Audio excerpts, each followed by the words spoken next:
Creative people are much like a fingerprint or a snowflake, meaning no two are exactly the same. Where does your name come from? It is my great-great-grandmother's last name, and it's Russian. The story of how Vanicka Terhune became an artist started 3 years ago when she and her mom bought King's Antique Mall. And we needed really large something. We didn't know what, but something to draw people in, put in the windows. It was a huge store, it's like 16,000 square feet, so we needed something big. So I would just go buy huge canvases and just start painting. I've not been taught in art. I've never taken lessons.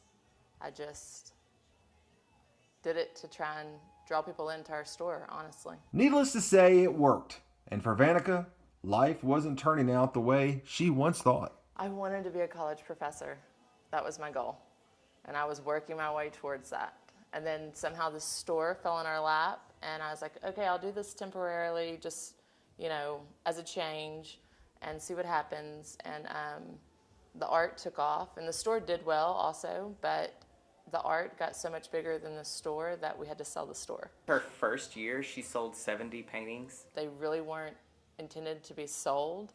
I mean, 70 paintings in your first year picking up a paintbrush and putting it to canvas is incredible, just stupid incredible. Joey Guin is the owner of the Joseph Guin Salon in downtown Shreveport. He's also a friend of Vanicka. So as she's walking out of the salon one day, I walked outside with her and just approached her about it. Joey came to me right when we were about ready to sell. We had already kind of decided. And he was like, I have a place upstairs that you could rent and paint and, you know, sell your stuff out of.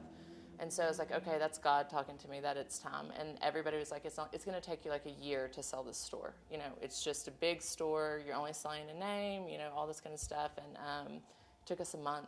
She said, you'll never guess, you know, I've just gotten an offer on the business. I'm looking to do this full time, which is incredible in and of itself, to have an artist that's only been painting for 3 years absolutely make a career out of it overnight. Sold the store, moved over here, and it's been insane ever since. The space upstairs couldn't be more cherry-picked perfect for her. An 1,100 square foot studio space, a gallery, an office, and she gets to be alone, of sorts, but she also is right above lots of positive energy.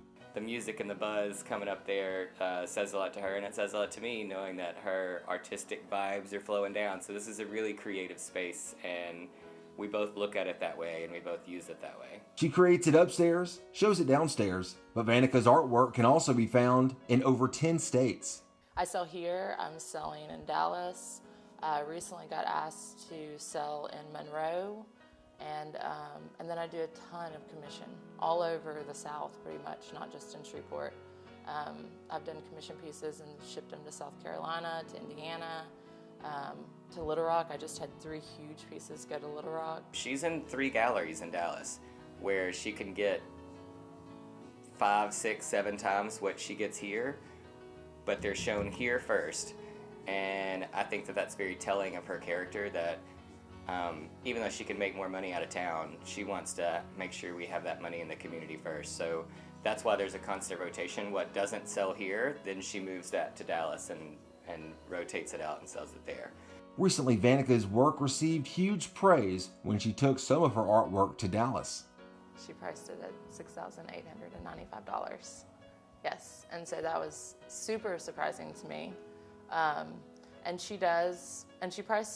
I took her 7 pieces, and all of them she priced at very high prices, and it was just, I don't know, it made me feel like this was worth it, because I do work, I mean, even though it's only been 3 years, I work 6 days a week, nonstop. It's been an incredible journey to watch her journey. This was not my intention to be an artist. I think everybody in the salon that works here too is equally as impressed and enthralled with her creative journey and process and all that kind of stuff. We all love having her here. Vanicka Terhune's unique story of becoming an artist is much like a snowflake or a fingerprint, because chances are you'll never see another one just like it. 3 years ago, I owned a store, not intending to be an artist. I just kind of go where God leads me. And so I don't know. In a year, I may not even be doing this. Who knows? I don't know. I hope I am. I love doing it, but I'm just going to go wherever God leads me. Joel Rogers, Real Shreveport.